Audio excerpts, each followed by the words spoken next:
name is Mikhail Nagorny from Kaspersky Lab headquarters.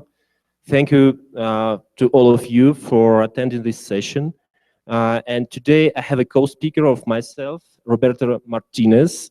And today together we'll be presenting the threat intelligence topic and how Kaspersky understands this and what kind of sources, the threat landscape, and the best practices from Kaspersky to do the threat intelligence topic. Okay, let's start. A couple of words about myself. My name is Mikhail Nagorny, and I'm the head of security services enterprise business. And before joining to Kaspersky Lab, I was working with different telecommunications vendors such as Siemens, Nokia, Alcatel, and Lucent. Okay, and a couple of words to introduce Roberto. ¿Qué tal? Buenos días. Mi nombre es Roberto Martínez. Yo trabajo para Kaspersky Lab en el área de GREAT, Global Research and Analysis Team. Somos un equipo de investigación que trabajamos distribuidos en todo el mundo. Somos alrededor de 42 personas y nuestra labor principalmente es identificar nuevas amenazas y también identificar ciberataques. Y bueno, me da mucho gusto estar aquí con ustedes, compartiendo con Mikhail este escenario. Y bueno, el tópico básicamente que vamos a tratar, como él decía, es relacionado con Threat Intelligence, la importancia de Threat Intelligence, cuál es el approach que tiene Kaspersky en relación a este tipo de contenidos y la forma en cómo nosotros visualizamos que puede esto aplicarse a mejorar la capacidad de respuesta y la ciberseguridad, no solo para las empresas, sino para todas las organizaciones, incluyendo gobiernos y fuerzas militares. Thank you, Roberto. So let's start. The first is what is threat intelligence and why it's important for the individuals and for the organizations.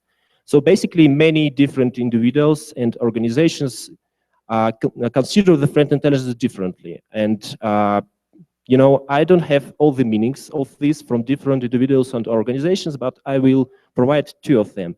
The one is from Gartner, and the second one is from Kaspersky. So according to Gartner, to the leading analyst on the threat intelligence, Rob Macmillan from Australia, the threat intelligence is an evidence-based knowledge, including context, mechanism, indicators, implications, and actionable advice about an existing or emerging menace of hazard to assets that can be used to inform decision regarding the subject's response to that menace of hazard. So, from Kaspersky point of view, we understand the threat intelligence a bit easier. So for us, the threat intelligence is a collection and analysis of the threat data from different sources, such as internal Kaspersky sources and external public available sources like OSINT, open source intelligence, to provide actionable threat data to the Kaspersky users and to Kaspersky customers. So this is how we understand the threat intelligence. And why this topic is important for the individuals and for the organizations. At first, the access to the threat intelligence can be great advantage to the existing security solutions, such as antivirus, the firewalls, intrusion prevention and detection systems, the DLPs, data loss prevention systems, and of course, the CMs. The CM is a system, a security. Yes, you have a question?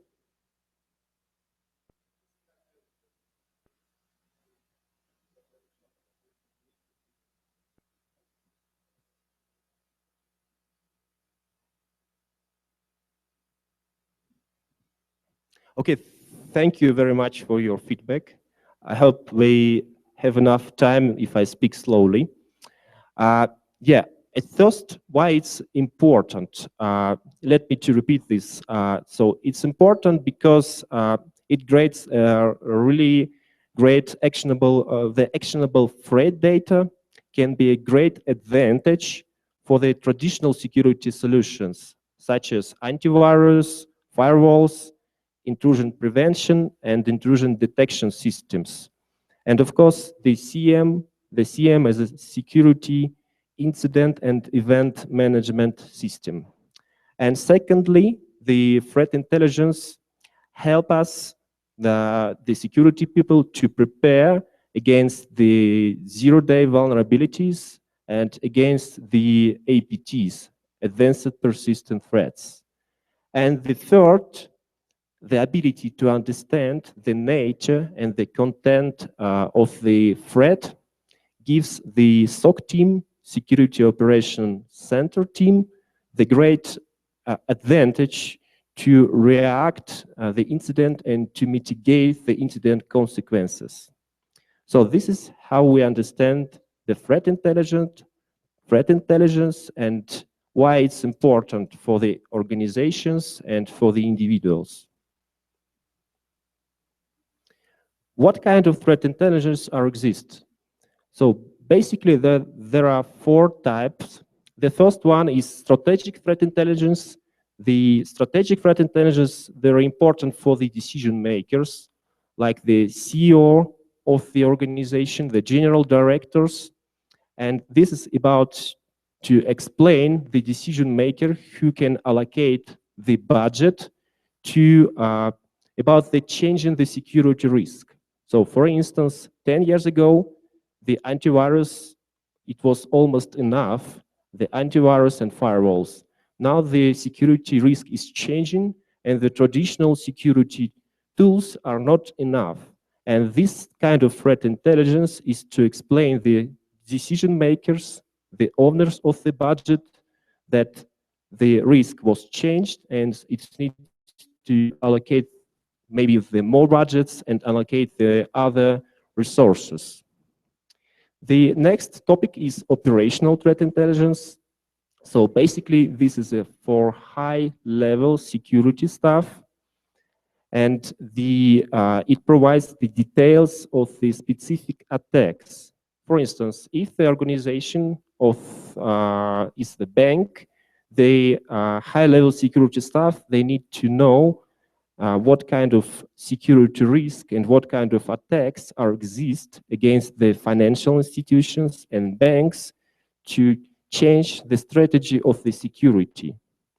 And the third is the tactical threat intelligence. The tactical threat intelligence is basically for the security architects who can implement the right security architecture within the organization. And the fourth, the technical threat intelligence, this is the most important for us because it's about the actionable threat intelligence, like indicator of compromise, the threat data, which you can integrate to existing security solutions and to get, to leverage the threat data and to match the data from different threat intelligence sources with the data existing in your company. We will speak more about this.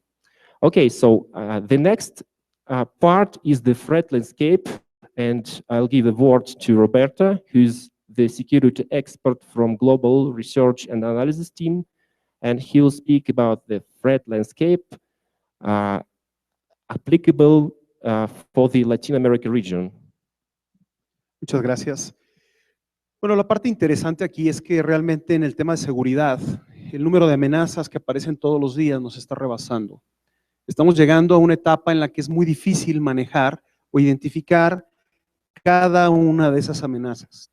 Y tenemos que entender que el tema aquí se trata de dos cosas principalmente, adversarios y motivaciones. No estamos en el escenario donde los ataques se hacían de forma global a todo el mundo, sino que estamos hablando de cosas mucho más dirigidas y más específicas. Por ejemplo, actualmente Kaspersky detecta cerca de 350,000 nuevas amenazas diarias.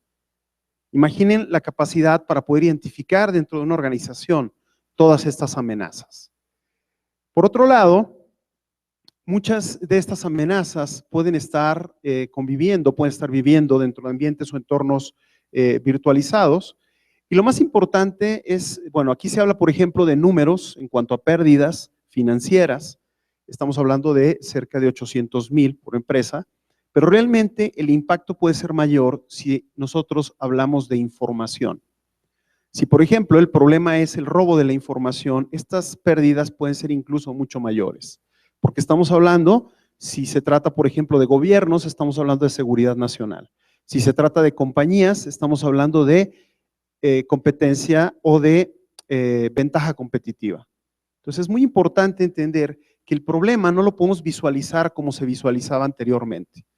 Este tema ha evolucionado lo suficiente y aquí tenemos un diagrama de la relación que existe entre las amenazas que se conocen, amenazas comunes, y ataques específicamente dirigidos. Si ustedes observan en esta gráfica, la mayor cantidad de ataques sigue estando relacionado con temas relacionados con cibercrimen. Es decir, el cibercrimen, cuya motivación es principalmente financiera, es donde se encuentra el grueso de las ganancias, en este caso de los ciberdelincuentes.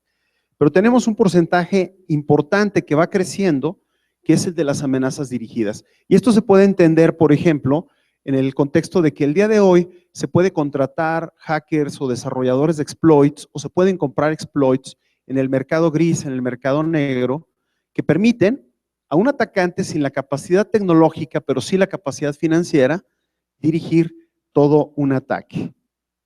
Como se pueden dar cuenta, el incremento que se está presentando provoca principalmente pérdidas específicamente a empresas grandes, pero también no hay que quitar el dedo del renglón, está atacando empresas pequeñas.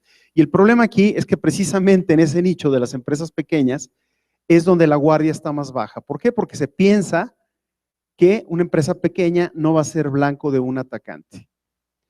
Esto es para que se den una idea. Actualmente, estas cifras son las más actuales. Ecuador se encuentra en el lugar 35 de los países más atacados a nivel global. Sitio 35. Si hablamos de detecciones locales, es decir, si hablamos que el vector de infección es a través de pendrives o de USBs, esto coloca a Ecuador en el 6º lugar de los países de Latinoamérica, de países más comprometidos a través de algún medio local, que puede ser a través de la red o a través de pendrives. Y si nosotros lo vemos a nivel de hosts maliciosos, aquí me estoy refiriendo específicamente a servidores que se utilizan, servidores que están en el Ecuador, que se utilizan para actividades maliciosas, estamos en el lugar 8 de Latinoamérica. Es decir, a nivel global es el país número 35 más atacado y a nivel local es el lugar número 6 en Latinoamérica, en la región de infecciones locales y en el lugar 8 de sitios donde se hostean software malicioso. Ahora, algo muy interesante es que, no sé si ustedes sabían, pero Kaspersky invierte cerca de una tercera parte de su dinero en investigación y desarrollo.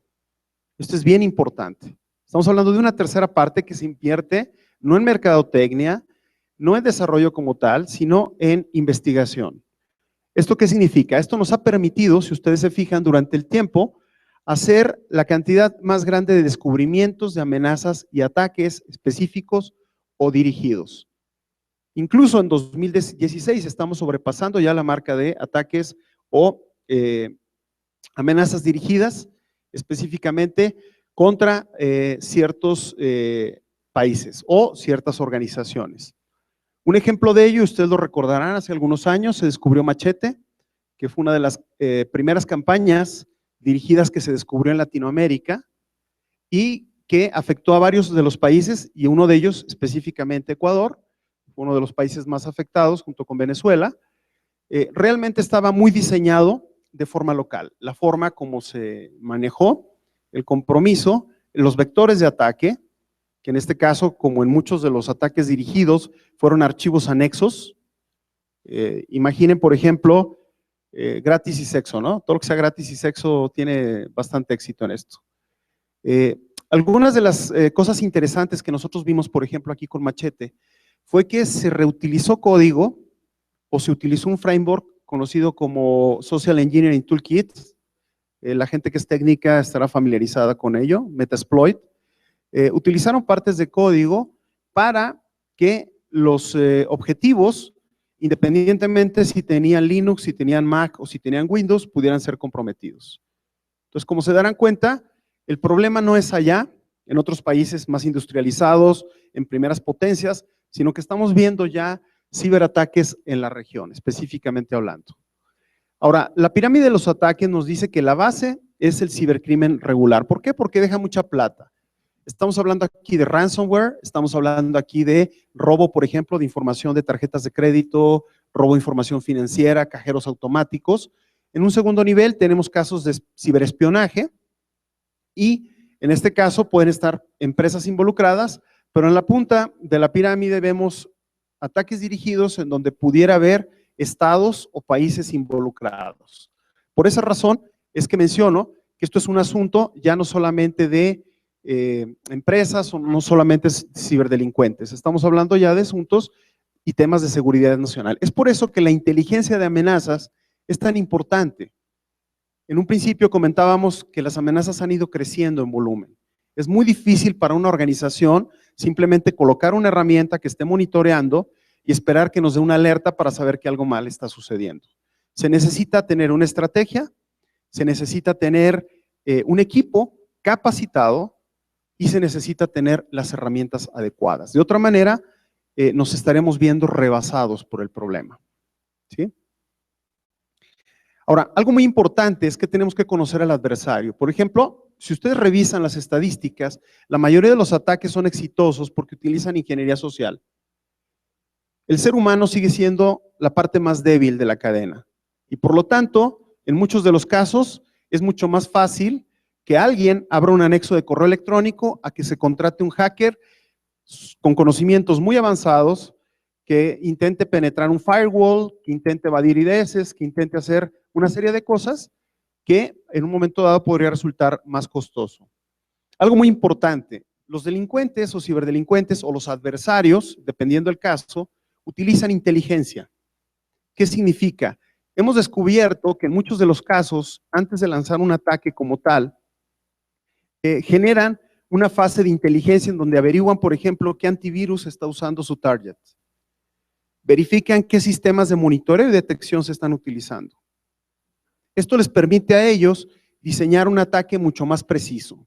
Hemos encontrado, por ejemplo, muestras de malware que están exclusivamente diseñadas para inhabilitar el antivirus específico que está usando esa organización o que tiene la capacidad para evadir la detección del IDS en particular que está usando la organización.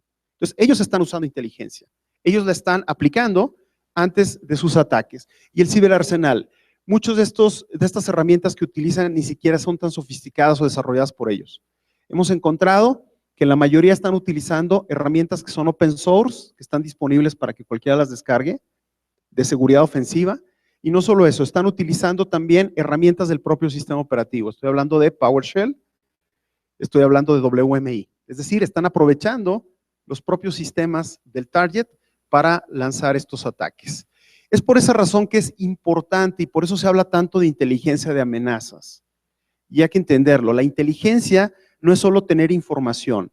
Si esa inteligencia no es accionable, entonces no sirve. O sea, ¿de qué nos sirve tener una cantidad de logs, tener una cantidad de reportes, una cantidad de alertas, que muchas veces pueden ser falsos positivos o muchas veces se pueden perder en esa nube de información? Es importante que se recolecte y se clasifique de manera estratégica.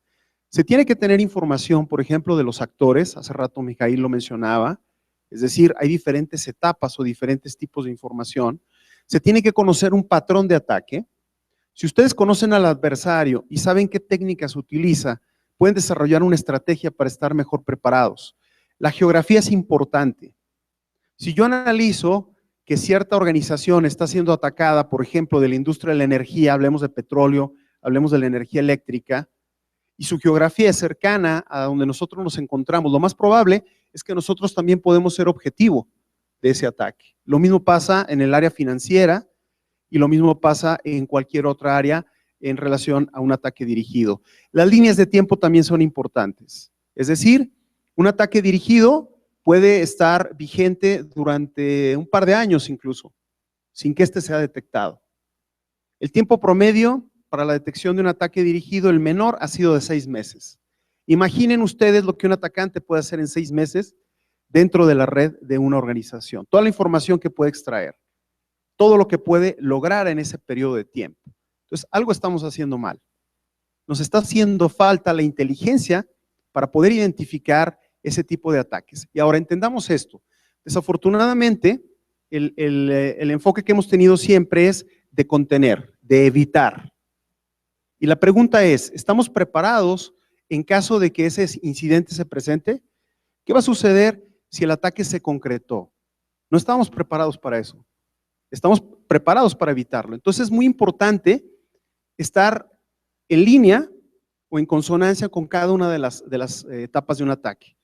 Obviamente la prevención nos va a ayudar a reducir el riesgo de que esto suceda, ¿cierto? Pero tenemos que tener una estrategia. ¿Qué va a pasar cuando yo detecte ese incidente? Obviamente, mientras más rápidamente lo detecte, mejor capacidad de acción voy a tener. Y es por esa razón que tengo que tener un modelo de inteligencia predictiva. Identificar qué probabilidades hay de que si se presentó ya un ataque en otra organización, se presente en el mío. Y la única manera es a través de esa inteligencia. Si yo tengo esos feeds de información, si yo tengo todos los artefactos o los indicadores de compromiso, y si yo tengo toda la información de los actores alrededor de un ataque, la probabilidad de que yo esté más preparado va a ser muchísimo más alta. Thank you, Roberto. So now you've just got the threat landscape data, and the next part is to explain how to collect all the threat data, what kind of sources there exist, and why all those sources are important. So basically, there are several main threat sources. The first one is OSINT sources. OSINT, it's the abbreviation of open source intelligence data. And it's important for many organizations because not only you can collect this data, but the cyber criminals as well. And if you collect the threat data from open, publicly available sources, that means you can get insight on what the hackers are really think and what might be the next target for the hackers. The next is, it's very important to collaborate with one of the anti-malware vendor, such as Kaspersky Lab or other. Important because, for instance, from the Kaspersky Lab, we are analyze on the daily basis more than 300,000 unique malware, and it's great to get this data to your organization. And the spam trap sources, it's also about the collaboration with some anti-malware vendor. The honeypot sources and the bot farm sources, it's very important to collect the threats to the honeypots or the bot farm, because the cyber criminals consider that these honeypots or bot farms are the real bots or infected devices, and they send the commands to attack. And the sinkhole sources is also very important. And we will speak about each of the sources on the next several slides in more details. So the first is open source intelligence. As I already mentioned, it's very important because not only trusted users can get access to them, but the cyber criminals as well, the hackers as well. And if you get this data from all publicly available sources, you can know the currently available snapshot of the threats applicable against your organization. And it's very important to know how the cyber criminals can attack your company. And if you get the sources, you can understand how they can potentially attack your company. It might be the whois data, the inactive analysis of public internet sites, the search engines like Google. You know, if you know how to use Google properly, you can get many different information about the threats.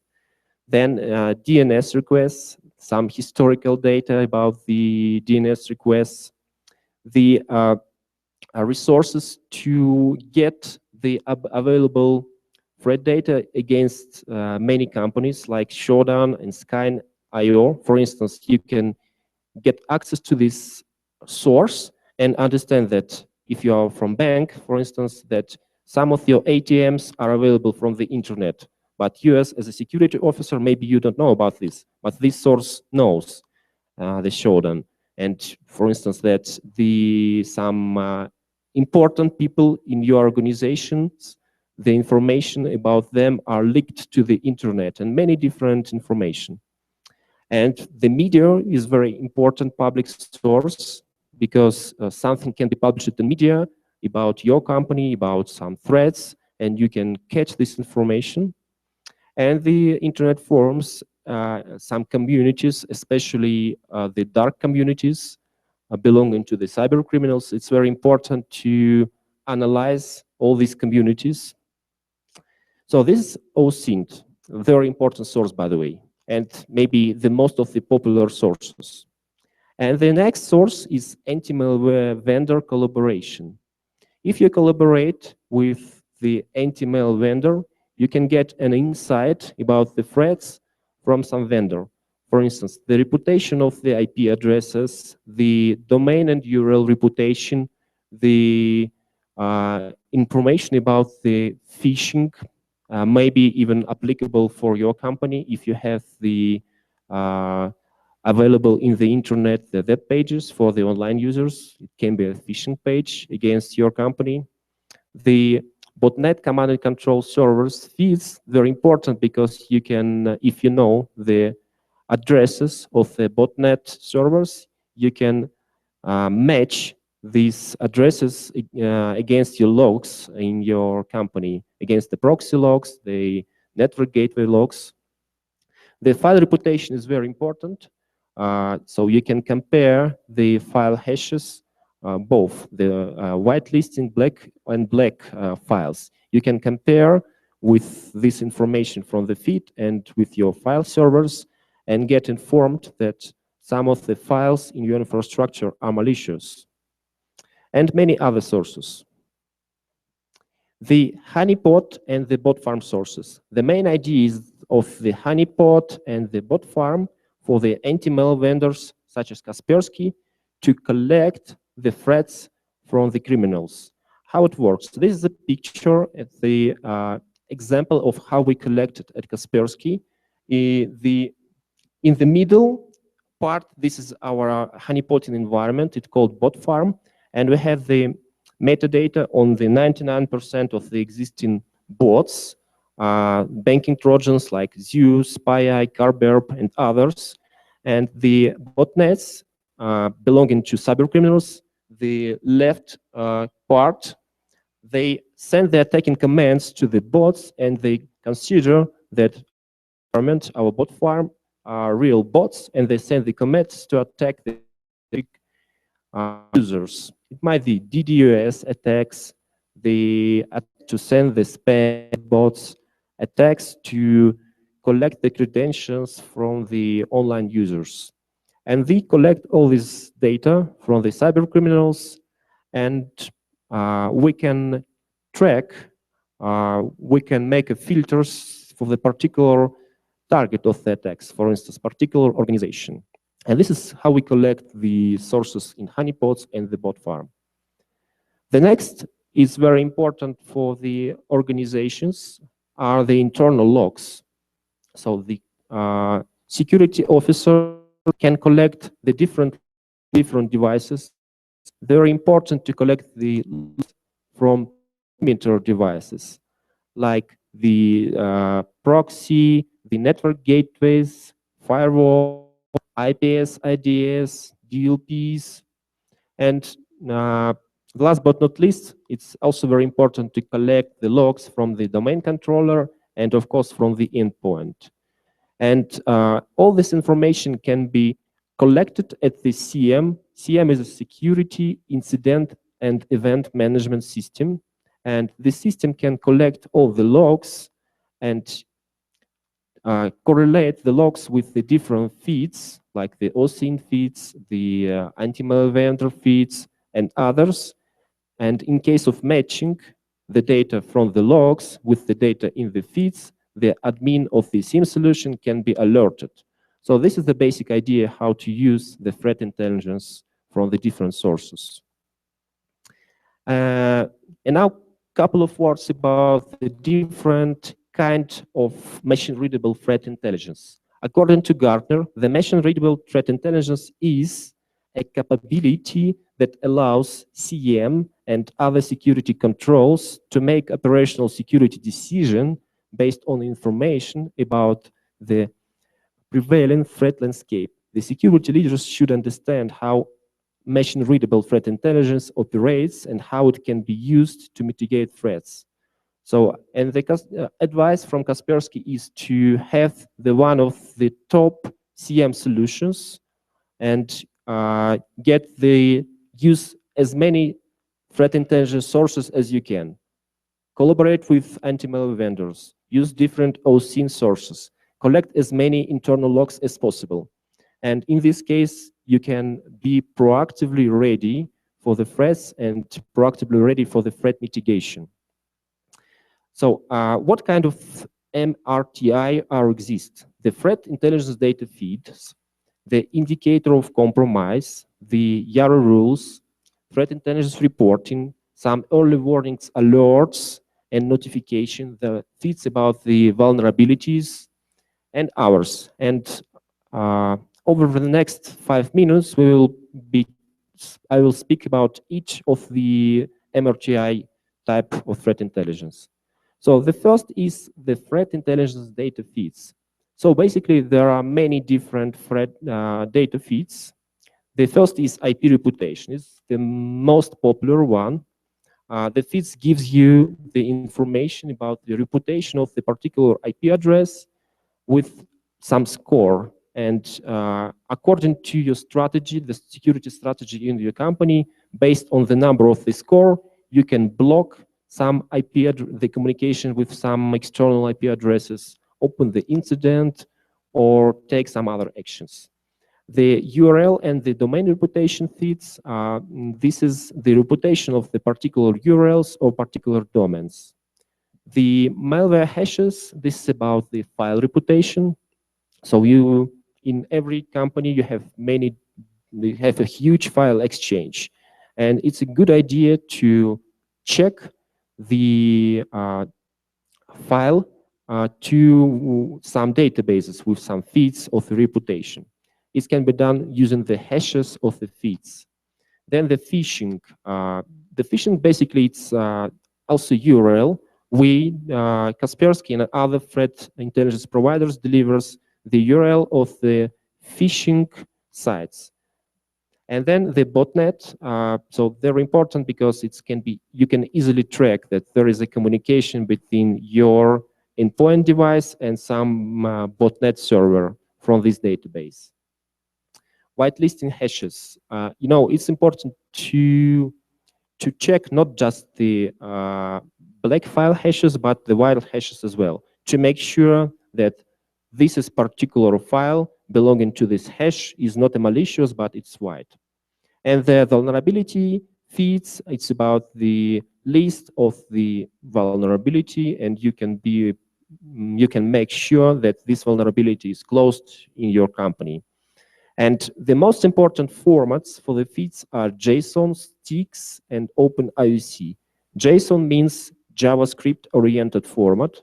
It's very popular from the perspective that the regular JavaScript programmers can write the connector from this format to the format what can be understandable from your CM, security incident event management system. The sticks is a very fresh format, and nowadays it's mostly demanded by many different CMs and many different threat intel customers. And the OpenIUC, this is a special format to deliver the indicator of compromise. And we will speak about these formats in my later slides. The first is the indicator of compromise. Basically, there are two types of the indicator of compromise from the security perspective: the host indicator of compromise and the network indicator of compromise. The host indicators can include the hashes of the files, the size of the files, the path to the file location, some register strings, and other information belonging to the host. And the network indicators, so it's about the list of the IP addresses, the URLs or domains, the botnet command and control servers, some phishing servers, and other network activity from some particular malware with the resources belonging to the cyber criminals. And from the perspective of the format, so the OpenIOC is an XML-based format. So for those of you who knows what XML is, you can be familiar with all these texts and all the information. The next, the YARA rules. So very important format, and it's not about just the host or the network communication, but it's about the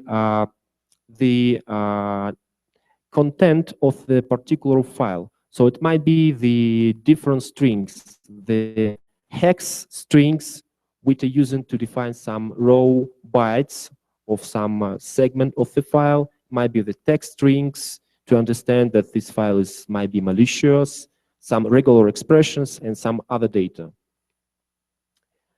The threat intelligence reporting. So basically, there many different threat intelligence providers deliver the threat intel through the reporting. So reports might be tailored to the particular organization. For instance, if you are, I don't know, the Bank of Ecuador, and you want to get the current threat snapshot against your organization, so it's called the tailored reporting for your company. The report might be tailored to the particular country, for instance, for all Ecuador country itself. So what kind of threats are most dangerous? What are mostly, what kind of organization were mostly targeted for the reporting period, and any other information about the threat landscape for the reporting period in the reporting country. The reports might be tailored to the particular industry, to the finance, to the industrial, to the telco, and to the government, and any other industry you'd like to get the report. And the reports can be tailored to the particular threat type, like the APTs or advanced persistent threat. The solutions about the brand monitoring. So it's very important to know that the name of your brand wasn't really used for any malicious activity. So how we do it at Kaspersky, we use this bot farm. I've already explained how it works. So just briefly again. So this is the environment to collect the data from the botnet command and control servers. And we can track internally that this particular botnet attacks is belonging against your organization, and we can early alert your system administrator that this particular threat is targeting your company. And you can create some mitigation steps, some early mitigation steps in order to prevent this threat. So I already mentioned that CM might be the main source to analyze all the threat intelligence data collected globally from different sources at your infrastructure. The top 5 of the CM solutions is the Splunk, IBM Curator, HP ArcSight, McAfee, and Logarithm. And all of them are supported by Kaspersky. So all of the data feeds and indicator of compromise from Kaspersky are already integrated with the most popular CM solutions. And basically how it works, the CM collects all the logs, like the logs from the proxy server about the communication between your endpoint and some external websites, the logs from the mail servers, from the firewalls, from IPS, IDS, from DLP, even sometimes from the endpoints, from the computers. And from the other side, it's very important to correlate all the logs with the external data feeds, like the IP reputation, the OSINT sources, the URL, file reputation, whitelisting, and others. And in case of matching between the data in the log files and the data in the feeds, the administrator of the CM platform gets notified, gets alerted through the dashboard or through the SMS or through the email, and the admin of the SIEM solution can open the incident or can do some remediation actions. So for instance, if he gets the matching between the logs from network proxy and between the data in the botnet feeds, he gets notified that some particular endpoints send the communication data to the proxy server to connect to the botnet server. That means that most probably this endpoint is infected, and the system, the CM admin should open the incident and should work on the resolving the incident. If it's matching between the, I don't know, the any file hash, the black file hash, and the data in the logs, it might that this particular file is mostly malicious, and the CM admin must delete the file and open the incident to understand where this file is getting from and work on the mitigation of the mass infection in future.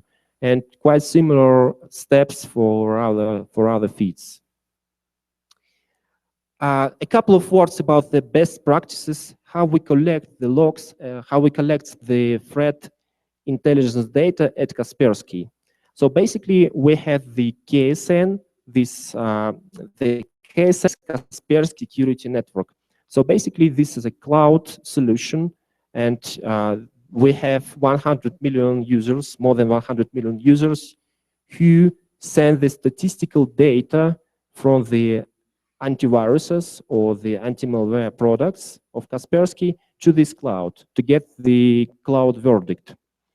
And we can utilize this to collect the list of file hashes, to the list of malicious URLs and the IPs.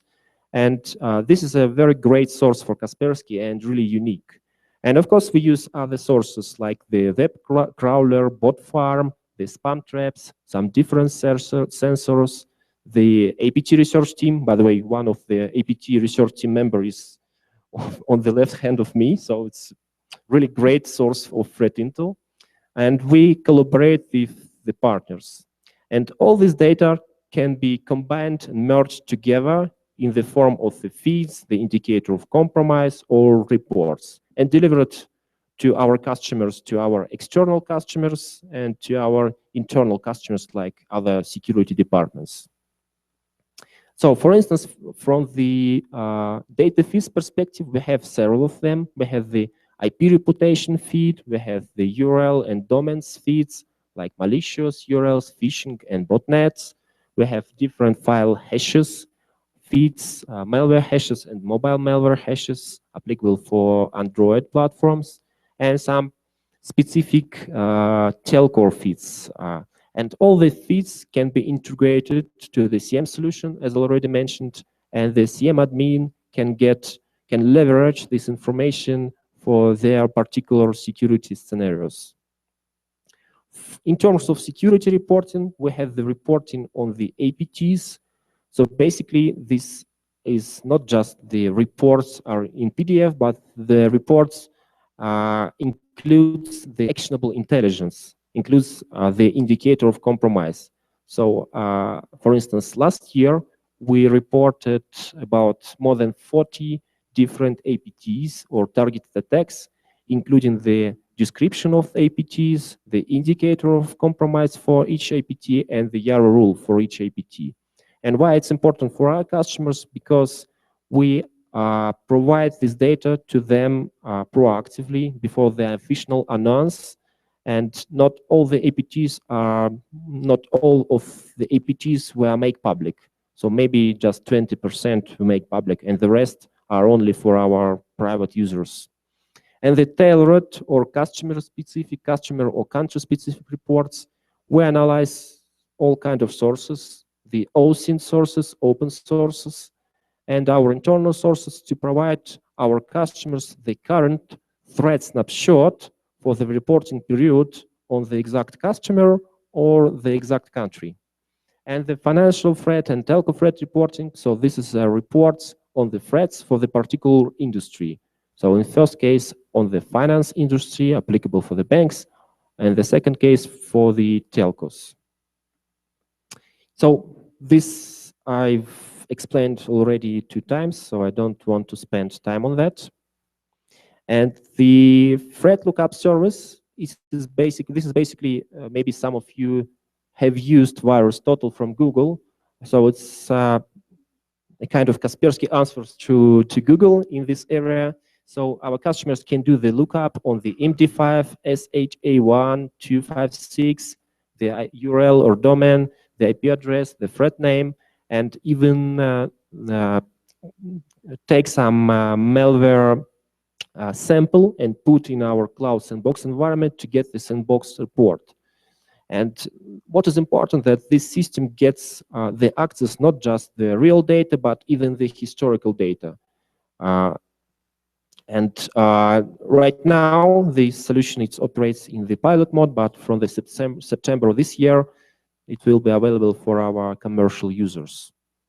So that's pretty it from me and from Roberto. Thank you very much for your attention. I hope it was useful for you. And if you have any questions, don't hesitate to contact myself, my colleague Roberto, and we both are here till Thursday, so you can find us and discuss more about threat intelligence topic. Thank you very much.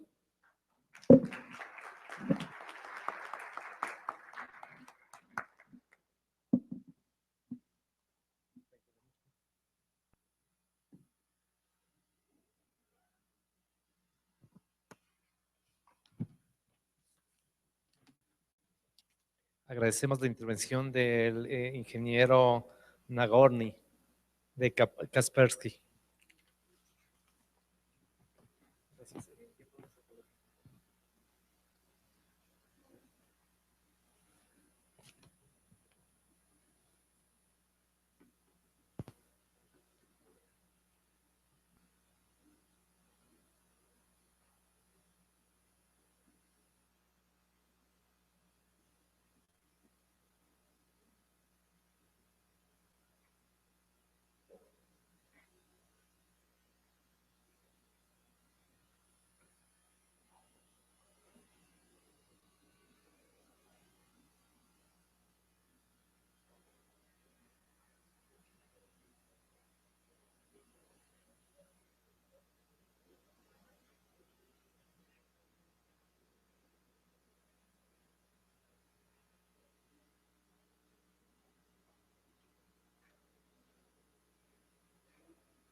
A continuación interviene el señor Dave Piscichello, Él está involucrado en la tecnología del Internet por más de 40 años y sirve actualmente como vicepresidente de Seguridad y Coordinación TIC en la ICANN.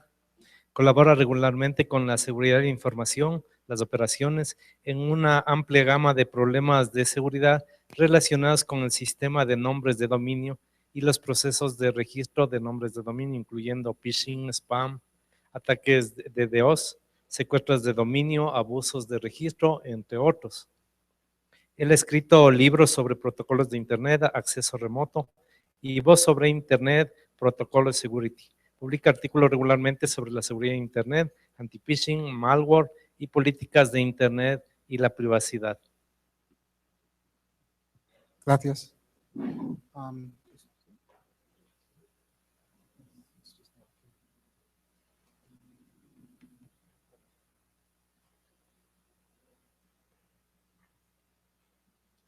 Buenos días, me llamo David Pichitello, soy el vicepresidente de ICANN. No hablo tanto bien en español, pero voy a presentar en inglés. Disculpe.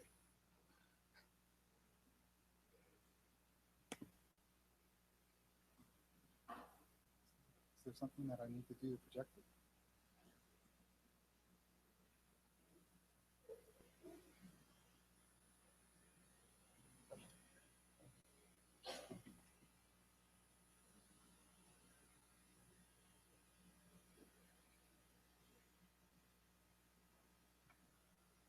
How many will be listening to the translation?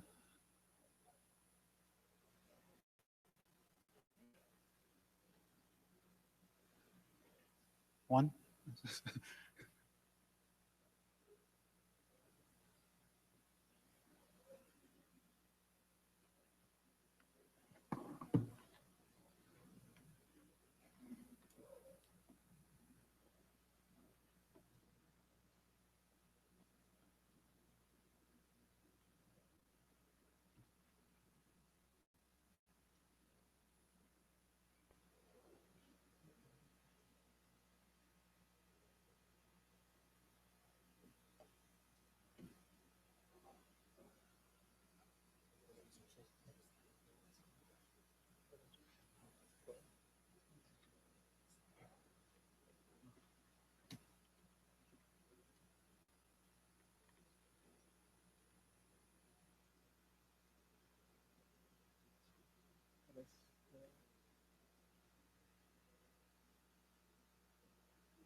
Gracias.